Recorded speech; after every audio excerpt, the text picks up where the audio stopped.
Whew.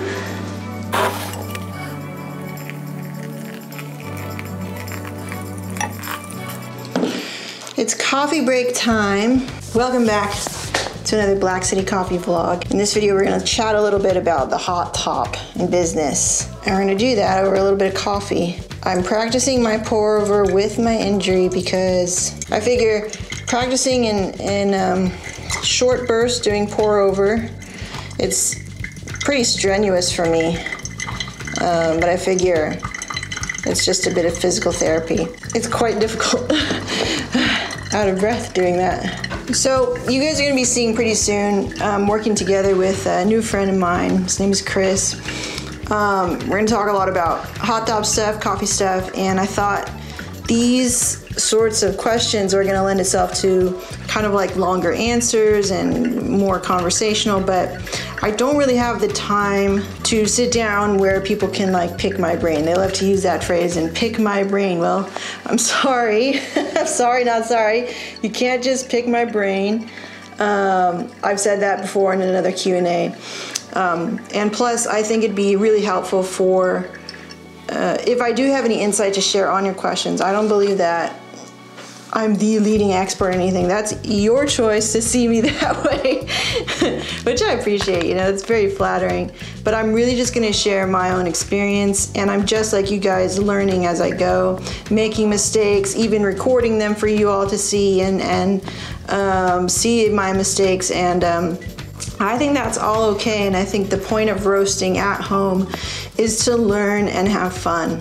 The issue now becomes, I think, when people start thinking about having a business, which we will get into once this coffee is done. So what am I brewing today? I'm having that Ecuador sample. I'm just about done with it. They gave me 300, it still kind of kills me now. They gave me 350 gram sample, and I mistakenly roasted that 350 gram just like that. And I only gave myself one shot to roast that sample. Now I know that I should split up my sample sizes into 100 grams, even though I have a 1,000 gram capacity roaster. I can pretty much get a good enough sample out of that to just, you know, just to be able to see what's going to be in the cup for me for a new green that I may be sampling. Here we go, nice flat bottom here, so I'm kind of happy with that. I could have done a little better on the, you know, like waving the slurry. So let's move that. And we want to look for a flat, you know, bed and not this like weird volcano looking thing, because then we know we've done better at extracting all of the flavor from the coffee after we've done brewing it. And, you know, we're cognizant of that when we're drinking specialty coffee, because specialty coffee costs, you know, upwards in $5 a pour, basically, or a glass. Well, I have a glass, a cup. So, I used to drink a lot of whiskey, so I'm gonna be now using, I was like, and these whiskey glasses are so beautiful, and I just thought, I'm not gonna be just drinking whiskey for a long time. I don't think so. I'm gonna really be trying to, like this year, just be really good about treating my body like a temple, taking care of it, recovering. So we're gonna use all of my whiskey glasses, kind of dirty. Keep drinking out of it for coffee instead. Okay, so that this cool a little bit. All right, so let's talk about the Hottop, and can you turn that into a business? This is really a common question. I got this question from Chris. Like I told you, we're going to be making some content together, so look forward to that in the future. But I actually get this question a lot, so I thought I would go ahead and get a jump start on it. I think a lot of people come to me for this question because they see that I'm running a business, or what it seems to be, and it started from the Hottop. Point blank, can you run a business from a Hottop? I'm gonna say 1-to-1 ratio answering you, even though, despite my example, I'm gonna say no. No, you cannot. Because, and that's just like, if you just ask me 1-to-1, can you run a business using a Hottop? No, but I'm gonna explain on this, okay? And this is what I mean.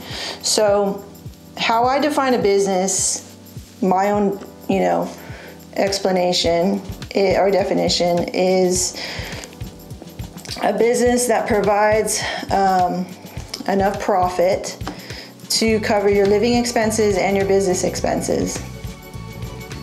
That's it, right? Like that's to me is a business. Right now I have a very, you know, if I tell you technically, if I were to tell you and we were to sit down one-on-one in a meeting together, I'm like, I have a very expensive hobby at this point, because it doesn't support me, okay? It doesn't pay for its expenses yet. It pays for some of it, but a lot of right now, and this is what a startup means, is you're not making profit, say in the first 3 to 5 years. You're in the red, you're in the negative. You're putting out capital to get your business started, to build enough momentum to actually run a business, you know, with my definition. So that's my kind of like opinion and perspective on business, and then like glorified hobby like I have here. I am working towards it, and I will say it in you know, my regular language, that we have a business, and I have the business license, I have my seller's permit, I have my food worker's permit and things like that, food handler's card, all that stuff. I have all of that stuff because I'm working towards it. Like that is my goal and that's my language. But don't misunderstand that by just getting a Hottop and roasting coffee and packaging it and selling it, maybe even say for the highest premium of coffee, which is what I've seen in my day in the USA, is maybe like $25 a bag for 12 ounces of coffee. You still wouldn't be able to, if I do my math right, you still couldn't feasibly scale this very labor-intensive job of roasting coffee on your own and selling it to enough people to actually run what I would define as a business. Okay, so don't misunderstand. Those are just kind of the clarifications that I want to make. With that being said, yeah, I started to plant the seeds of what a business would look like when I had the Hottop, obviously, because that's what things do when you just get started, you know? You're like, I have this thing, I have this product, it can get better. Now you start dreaming of a business, right? And then actually supporting yourself with it. But realize, I think for everybody who's using a Hottop, we don't just stop there. The buck doesn't stop at the Hottop. You have to move on and find a way to scale up your production, because the Hottop only can produce a pound of coffee in an hour or so, and still roasting pretty light roast. And that's because in between your batches, your in between batch protocol, you have to wait quite a bit for your roaster to get back up to charge temp, and you know, you got to do all your things. So it ends up taking an hour for one, basically for 1 pound of coffee. And that's just like insanely too long if you actually want to have a life and have a business that actually generates enough profit for you to have a business on.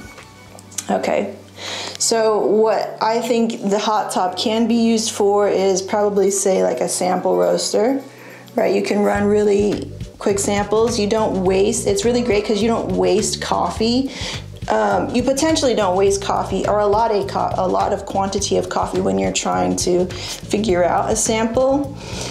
But it's not the best benefit because it's just not going to translate perfectly one-to-one roasting a sample in your Hottop and then trying to transfer that data over to your, you know, larger scale machine. It's just not going to be the same. I think it can help you, and maybe it can help you guide you, and maybe you can run more experimental tests with the Hottop before you move that data over and you try to make a real profile with your larger machine. And I think that's the way you probably go about doing it, a sort of trial and error sort of thing, very flawed system. And yeah, that's what I think you can use it for. It's nice too because you don't, you know, the Hottop, it doesn't take up a lot of, it doesn't have a huge footprint.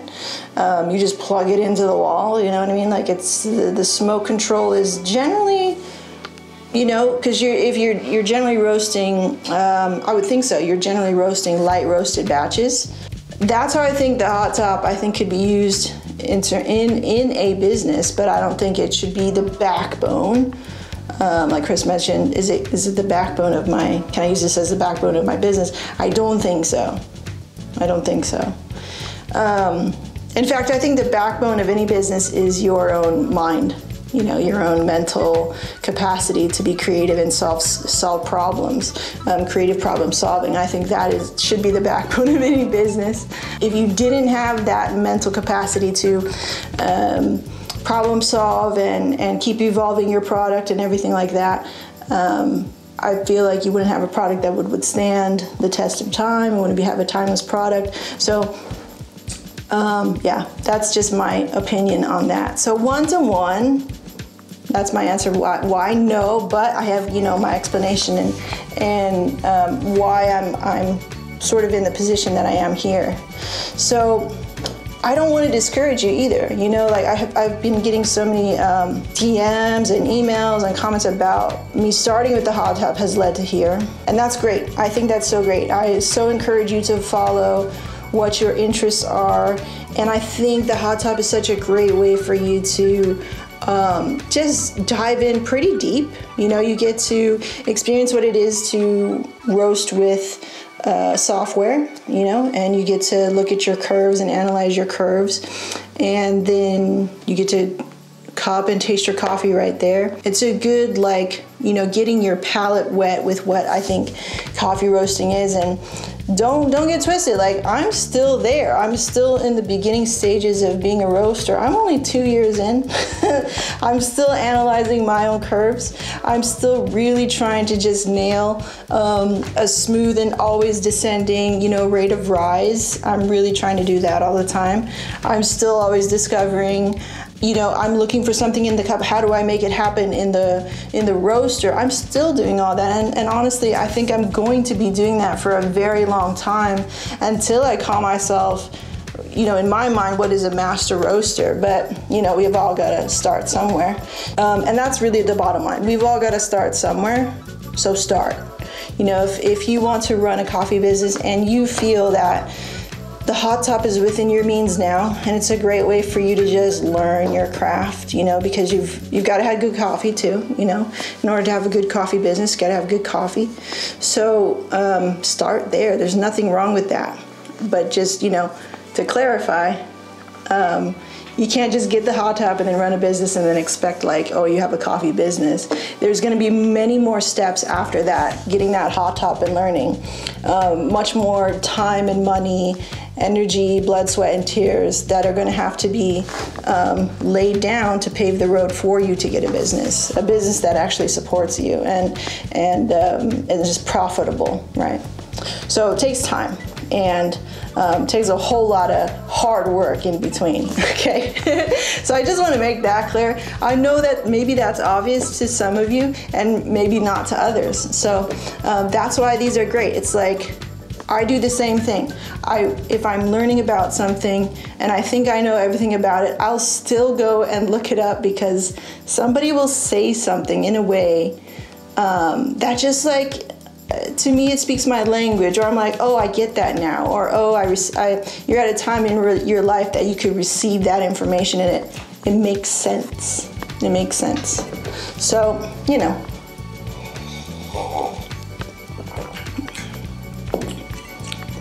Ooh, that is bright and beautiful. Okay. Wow. Like, whoa. Salted caramel on the finish. Wow.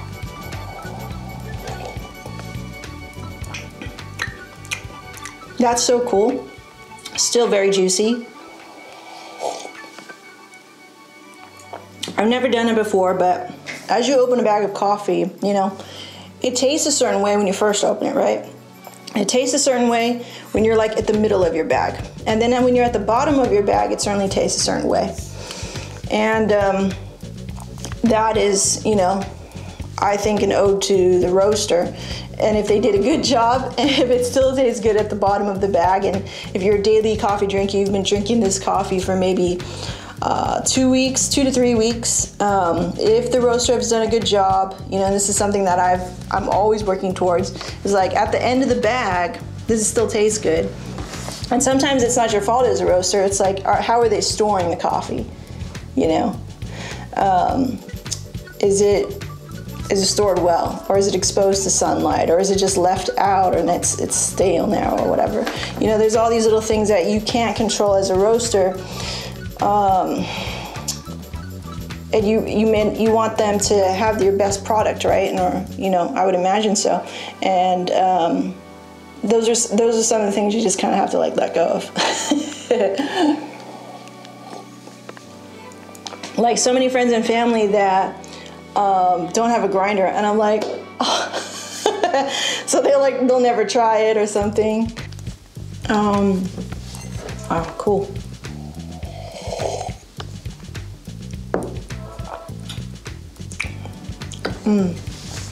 Okay, yeah. So, you know, I'm so flattered that you guys asked me. And I'm just like you. You know, the only difference is it's like the squeaky wheel gets the grease. I'm making videos about it, so it seems like I have all the answers. I don't. I'm learning just as you guys are.